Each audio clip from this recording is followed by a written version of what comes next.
So first step po tayo. So dapat po nakataas ang ating dalawang kamay. Yan, okay. So taas po ang dalawang kamay. So wala po muna exempted, mapabata man o matanda, dapat lahat ay nakataas ang dalawang kamay. Dahil nihilahin po namin, sir, ang hindi po namin nakikita ang nakataas ang dalawang kamay. Okay, ayan. So dapat nakataas po ang dalawang kamay. At this time, mag-wave lamang po tayo side by side 4 times. So everybody, wave! Wave!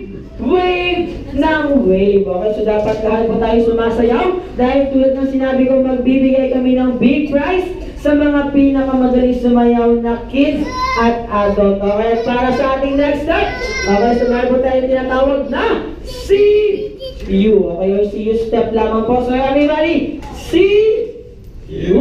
Okay, sa kabilang side po, ready? CU. Okay, sa kabilang side naman po, ready? CU. Okay, so dapat lahat po nagsisiyo. At para sa ating next step,